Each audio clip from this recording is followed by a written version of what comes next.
Hello, I would like to introduce the Instruō glōc, which is a new 4HP clock module that's been in the works for on and off for a while now. So this is a collaboration with Murdo, who's one of the full-time devs upstairs.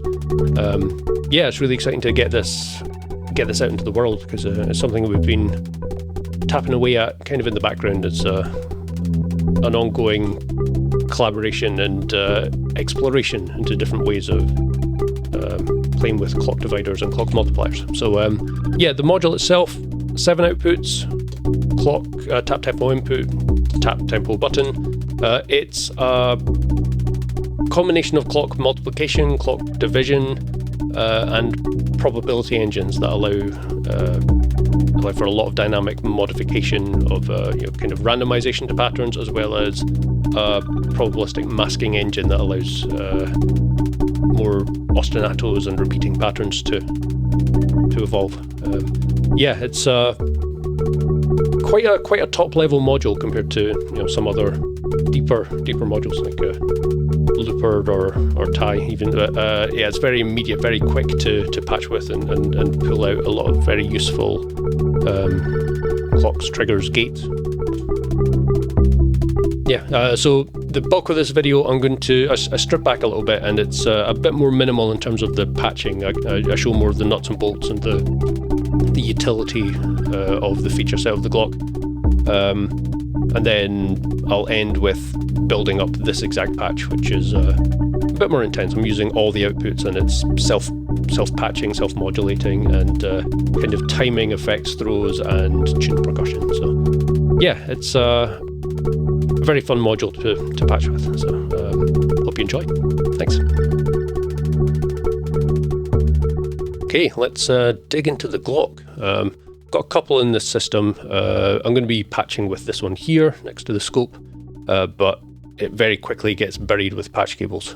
So I'm going to use this one for visual reference from time to time. I've got this in quite a default initialized state. I've got my spread parameter all the way down, and I've got probability centered and pulse modulation centered. So it's giving me 50-50 duty cycle on all the outputs and no probabilistic muting or rest.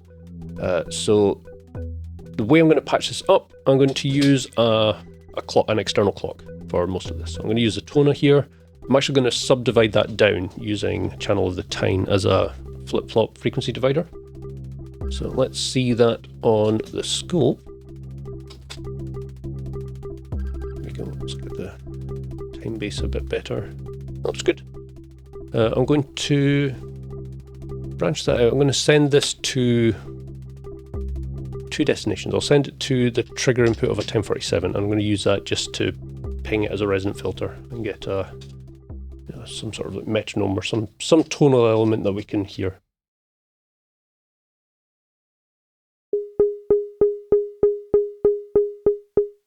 There we go. Music. Okay, I'll also send that to my glōc input.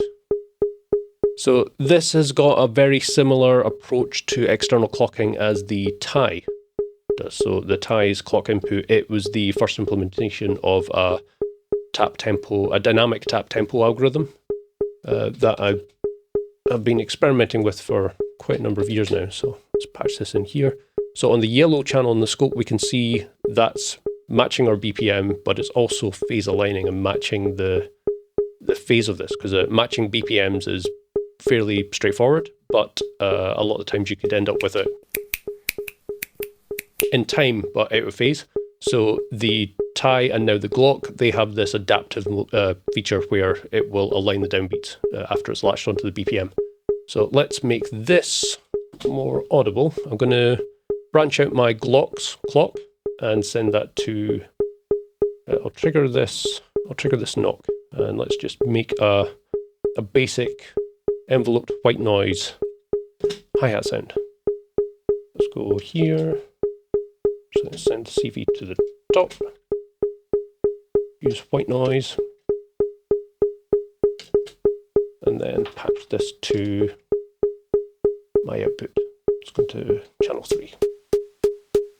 Center that.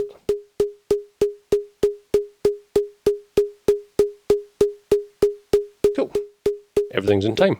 If I speed up my clock, you can hear it adapts and phase aligns as well as matching the BPM.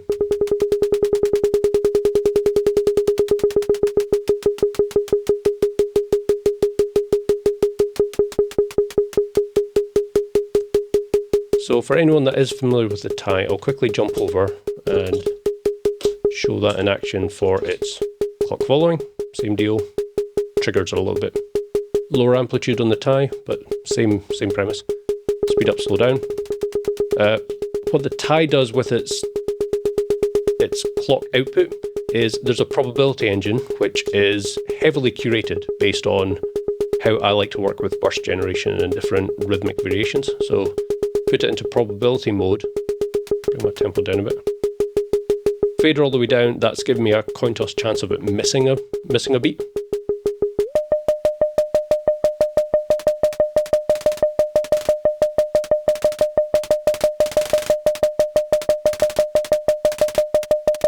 And as I bring the fader up, it's adding probabilistic chance of burst patterns, but it's also opening up a range of available subdivisions. So it stays in time, stays in phase, but it's adding variation to it. So I use this a lot, but it's very much my curated implementation of this probabilistic engine. So what the glōc does is takes that concept and breaks it out to full polyphonic output, seven parallel outputs with spread control over how the clock multiplications and divisions are spread apart. So it basically gives a lot more access and control to the same premise, which is really cool, because like so far the tie's kind of been the only real dedicated clock module. So now we have the glōc module, which is our clock module. Cool. Okay, so let's actually get into the nuts and bolts of what's going on with the glōc. The spread control all the way down, we can see all the outputs are driving the same signal, so I could patch from any of these. Same thing.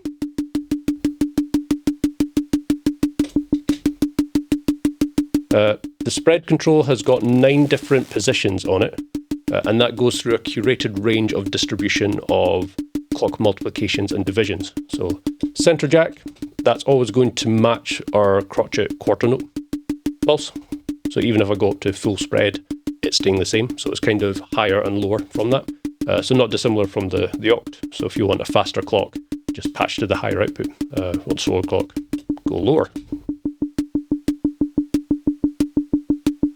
Here we go. So let's go one up.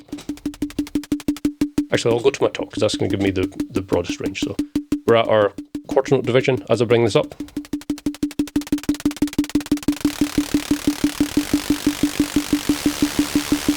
Goes up to 16th notes. And it's got a range of different triplet and compound time divisions in between.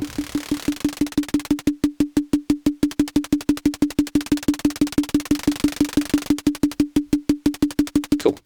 I'll jump down and look at the PWM pot. We're not hearing any difference here because this is not set to a one-shot cycle mode. If I go to ASR, now my decay time has a bit more prominence, where my pulse width is actually changing the shape or duration of the envelope itself.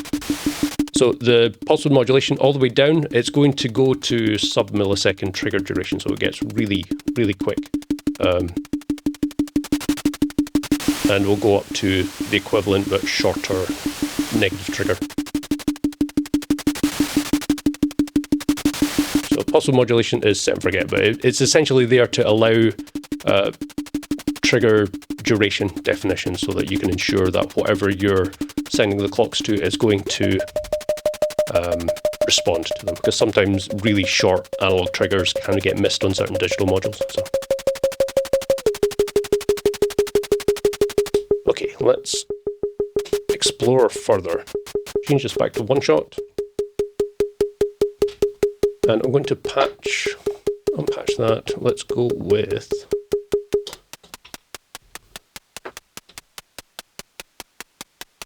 So instead of clocking from there, I'm going to clock my 1047 from the glōc directly. So we're now no longer hearing the tone as clock directly. It's all tempo and phase followed. And I'll actually, let's go with a second hi-hat noise source. So I'm going to patch my noise to channel 2 on this Karn. And let's go with a third output. And I'm going to trigger this envelope here. And we'll just send that straight to the CV input of channel 2. Pan these slightly, just so we've got a bit more dispersion.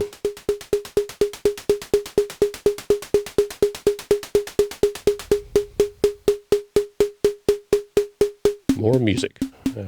Yeah, later on this video I'll do a patch that's a bit more representative of how I'm going to patch with the glōc in more musical context. This is a bit more nuts and bolts.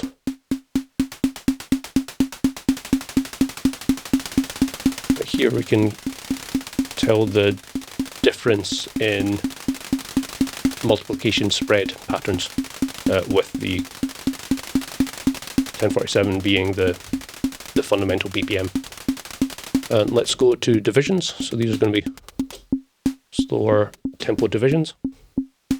Is this where if I go faster, have a faster BPM?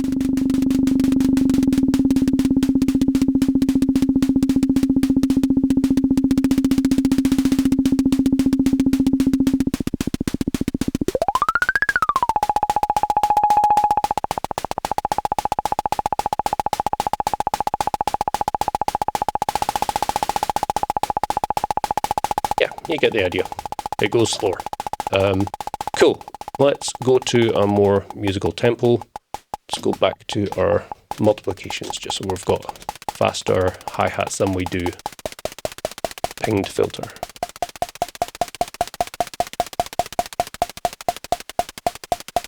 I'm going to go bring spread all the way down so everything is aligned, and let's look at our probability control. So this has got two ways of using it. At the moment I'm in the center position. This is 100% chance of a clock firing, and because I've got spread all the way down, everything's aligned to the BPM. So if I now nudge it slightly anti-clockwise,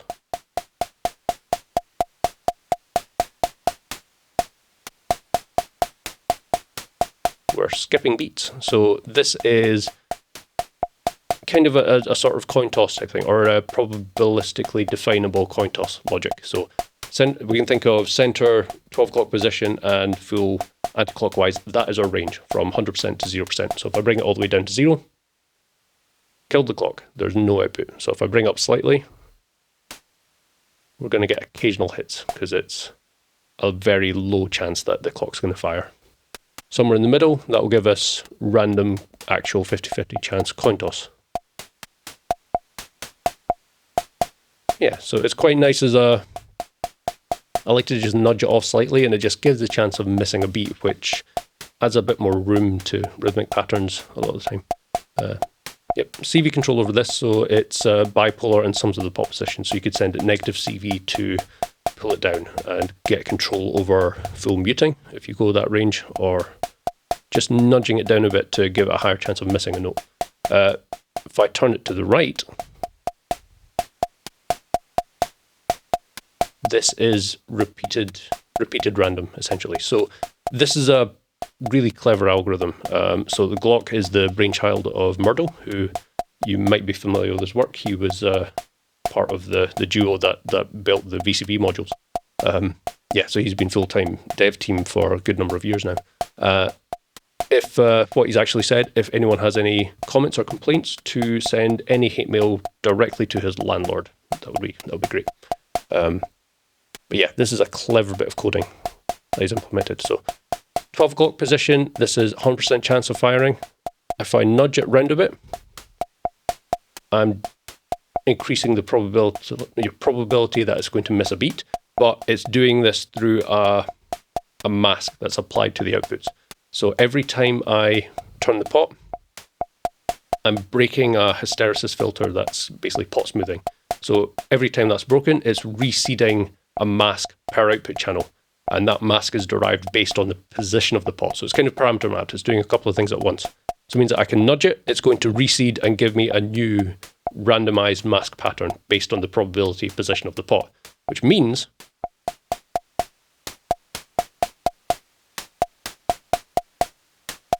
it repeats, we get ostinatos. Let's bring this down to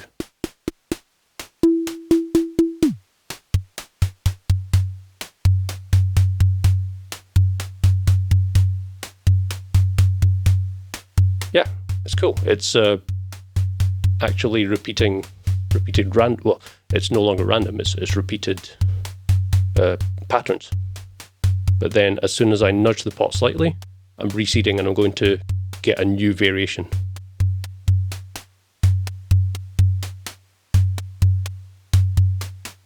And then that being CV controllable adds a lot of utility to this. So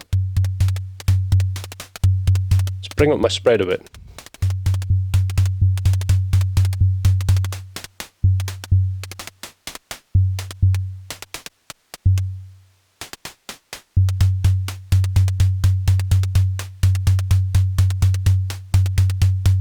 Very quickly you get to much more musically useful randomized patterns. Let's use a bit of CV. What I'm going to do is a trick that I found is I'll take my lower division output. I'm going to patch that to the CV input of my probability control. So now every time this jack goes high, it's going to throw the probability down to 0. So depending on the pulse width, actually, that's going to have an effect. So essentially this is every time this clock pulse fires, which is based on the division it's on, as well as its own probability masking. So it's kind of like a feedback pattern of reseeding. It's going to be reseeding and randomizing the probability mask.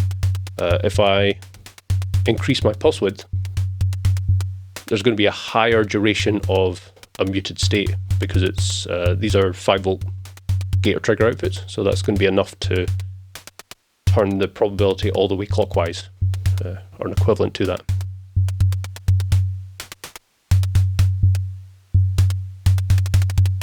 Yeah, self-patching, it gets into very interesting territory, same as when you're like self-patching an oct or other modulation sources. Yeah, very dynamic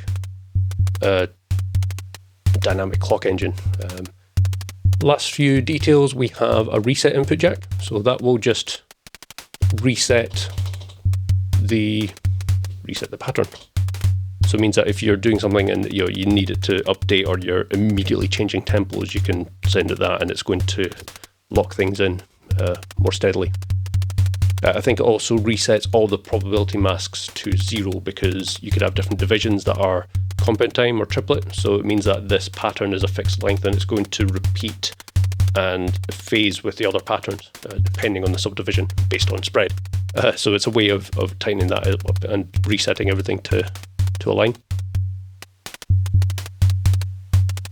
And that's kind of it for the main feature set. What I'll do, I'm going to show this glōc down here. Get these cables out of the way a bit. There we go. So there's a toggle switch, which is graphically reminiscent of the toggle switch on the dial, actually. So 3 position, center position is kind of the default state. If I go to the left, it changes interface, so I can now use my PWM pot and scroll through the various outputs, select them one at a time. If I hit the toggle with the tap button, I can even click and drag to enable or disable all at once. This is a lock state, so whatever state any of the outputs are in based on their spread definition or probability mask, it's going to lock that in place. So it means that when you go back to clocking, here we are, I've locked everything. If I bring up my spread control, masking pattern, we're not getting any difference. They're all just firing at that same quarter note because that's what I've locked them on. If I want to immediately audition the positions, I can toggle to the right, and that's going to give me my unlocked state. So here I've got probability all the way down, full spread. So if I bring the probability up a little bit, we're getting much more much quicker patterns with random beat beats being missed. And then I can immediately go back to my locked state. Yeah, so I think on this one I've got a pattern locked. So you can hear that's it now locked in and repeating this ostinato. I could even go to a different random state and a much faster subdivision. So now if I go to my unlocked state,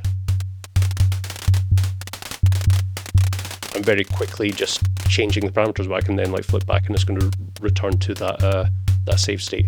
This will retain between power cycles. To do that, you need to actively save it. I just realized it's very easy to override things if it was just auto-saving. So this is me locked everything to just my quarter note division. If I go to the center position or rightmost position, all I need to do is hold the tap button for a few seconds. We'll get a little animation wipe, and that's it saved. So we'll then recall that on power up. Yeah, and that really is it now, I think, for the actual feature set. So thanks for persevering with this very monotonous patch, but I'm going to unpatch now and do something a bit more musically interesting, which yeah, it's going to use the harmony and some 1047s as tonal elements. So yeah, thanks for watching and hope you enjoy. Okay, I'm going to build up a tonal percussion patch using the glōc as the rhythmic driving element. So this is quite similar to some patches I've done in the past, or a few approaches I've done compositionally. I've got 3 1047s in this rack, which are mildly excessive, but one of them I'm going to build a kick voice from, and then the other 2 are going to be just pinged tonal resonant filter voices. So I'm going to build up a triad, and that's going to be 3rd and 5th degree coming from the harmony, and my root is going to be this tona into the tri. Specifically, this is the recent Winston tri, which has some quirks up its sleeve, so I'll link below to the video. This was a limited run, but there's potentially scope for doing a follow-up batch, which it adds a few features that makes it quite a powerful module. So let's start with our root. Put that there. So you can see I've got sawtooth wave going in, and then the new feature is frequency divider. So I've now got the ability to create sub-octaves from this. But I'm going to go a step further, and I'm going to use my wave folder into channel 2. Now,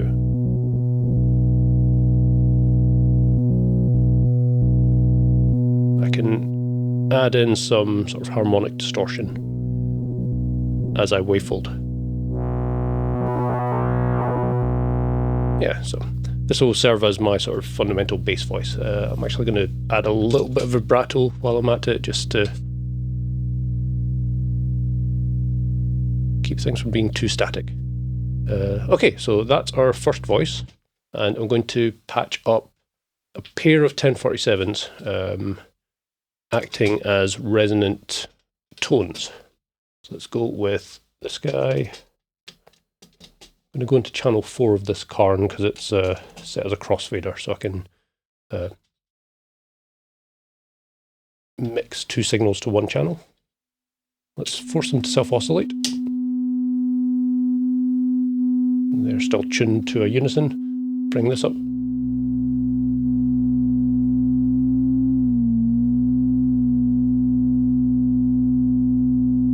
So I've now got root and then octave up for each of these. Take them from self-oscillating. What I'll actually do on the way to that mixer, I'm going to run each of these through a tan H channel, just because that will give me the ability to sort of shape them more towards a square wave. Give me a little bit more harmonic distortion. Yeah, a bit more tonal character. And this one, patch that in. Whoops. Where am I going with this? That one's going to this. Yeah, patched the wrong thing. Whoops. Okay. Output of this filter through this tan H, and that's going to my other channel. Self-oscillate that. There we go. That's now phasing nicely. Added my bass voice.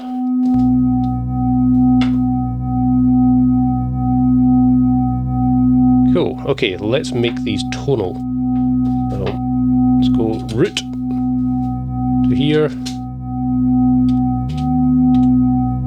And then third. Use shorter patch cables.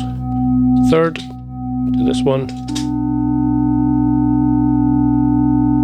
And fifth to this one.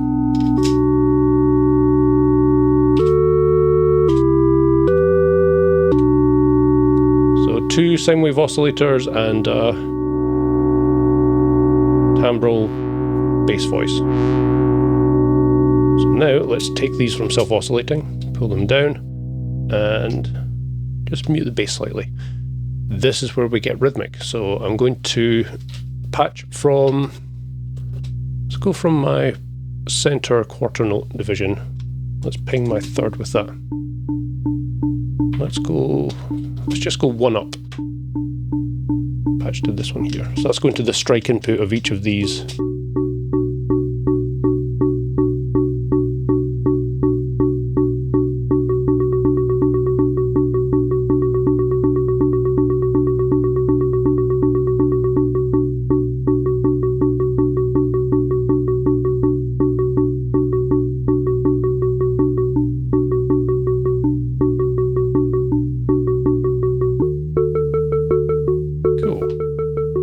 Make this a bit more, let's fill it out a bit. I'm going to take a branch from that current channel and send that to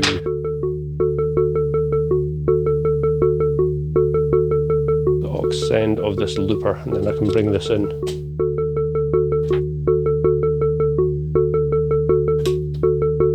Stereo.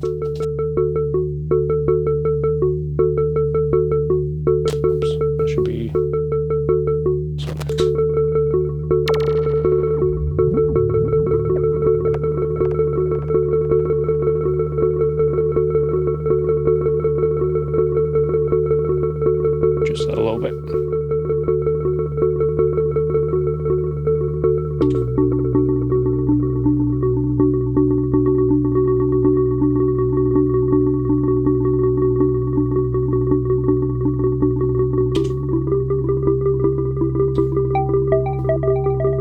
Oops. There we go. Cool. That's the starting point. I've got a nice rhythmic element going on.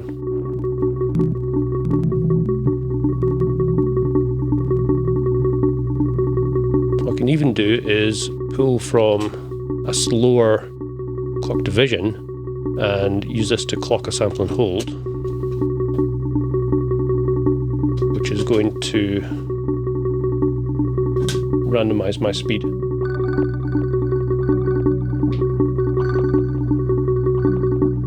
And it's going to be doing that in time, so this is a rhythmic character trait that I can utilize. Let's do the same with this tie. Send that to this channel.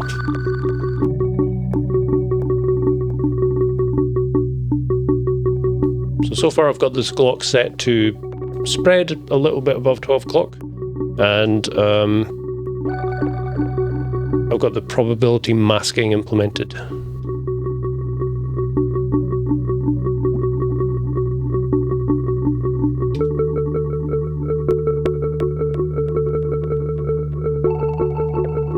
Delay down a little bit more.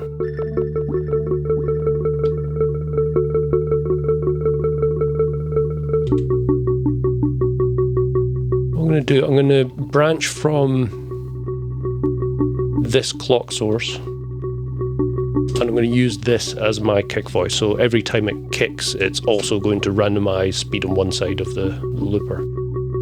So to build my kick, I'm going to trigger this knock AR. Just keep it exponential, a bit of decay time. And I'm going to use its gate output, or trigger output. I'm going to set that to the attack portion. So every time it fires the envelope, it's a really short pulse that I'm able to pull from that to strike the filter. So that's pinging the filter. It's high resonance but not self-oscillating. Let's patch that in here. So that's still in tune from practice runs of this. So I've just got it matched as a sub-octave of the fundamental here. Well, actually, let's run that via this last tan H channel, and that's going to give me a little bit more presence of this. The limiter is engaged on this Karn, so we should get a little bit of natural limiting and not true sidechain compression, but it's going to sort of duck any pads. There we go. That's working nicely. If I want to get this a bit more aggressive, less of an 808 tonal kick, I'll pull my envelope and patch that to my FM input. Now when it kicks, we should have a bit more of a prominent, there we go, a bit more prominent attack.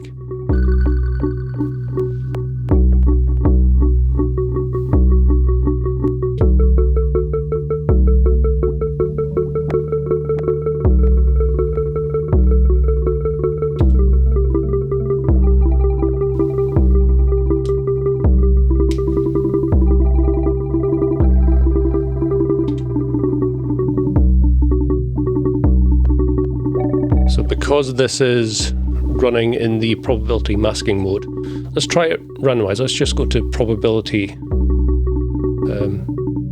beat skipping. So it's a bit more randomized overall.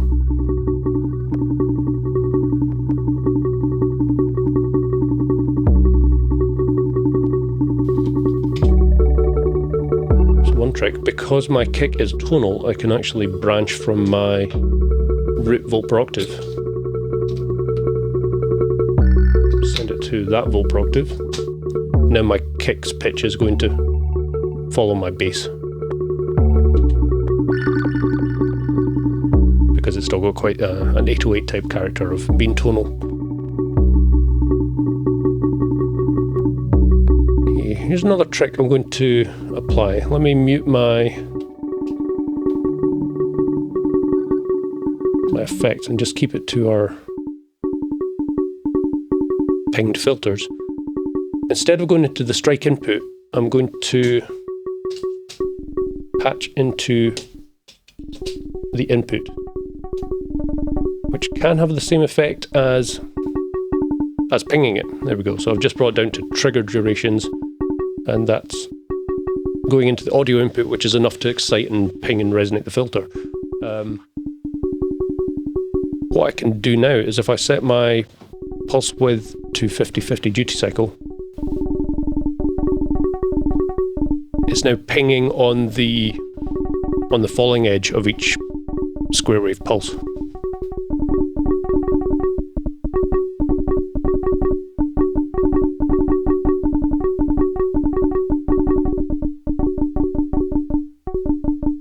Just adds a slightly different character to the impulses.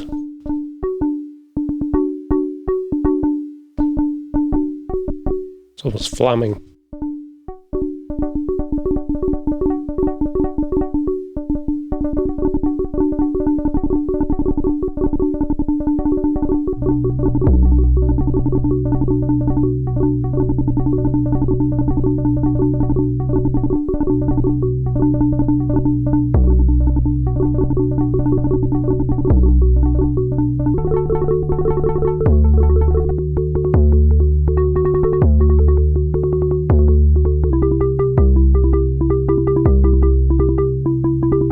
Back to probability masking.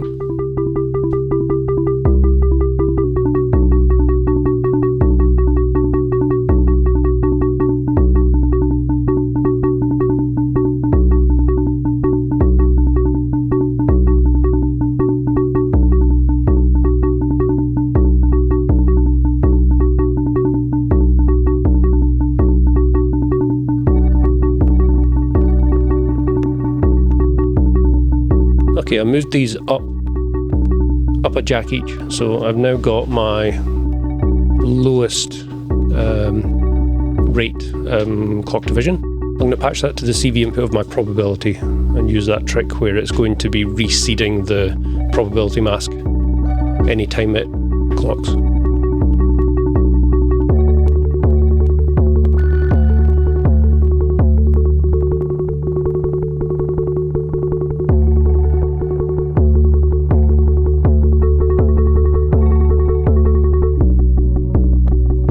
I've got one last jack here. Let's use up a few more modules. I've got another knock. Let's clock that. Use my envelope and run that to a VCA. And let's just use one of the white noise sources from a tie here.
Pull our last clock output here.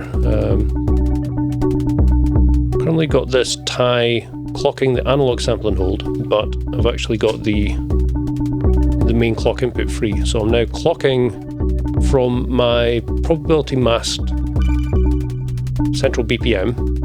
What I'm actually do is if I go over here, take my spread all the way down, take my probability down, and select center channel. There we go, and relock that. I'll actually there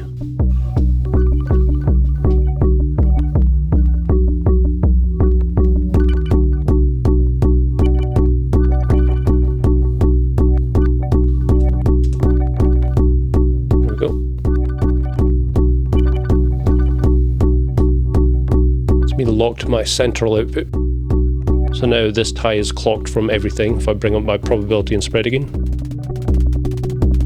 this is retaining that static quarter note BPM. So it means I can use it in an LFO mode. Take my random output and I can add some modulation to my filter.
One last thing, I'm going to branch my clocked LFO and I'll patch that to CV input over channel 1.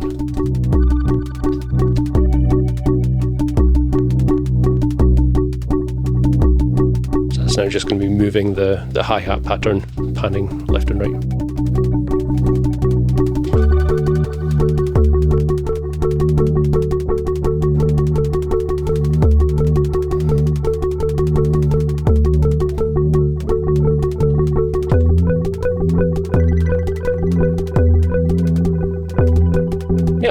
fun. So this is a way of using the glōc as a stochastic timing element, I guess, in the context of tuned percussion, where I'm using the clocks to ping rhythmically the synth voices, as well as timing effects swings, so like randomizing LFO sample and holds and shifting delay times, as well as driving the kick, driving hi-hats with rhythmic variation.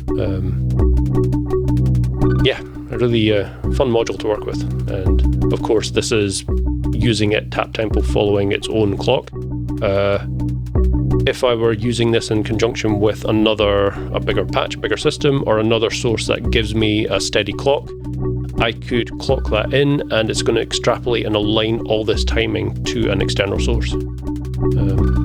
I guess we can quickly test that. And so this is my new BPM. Patch that in here.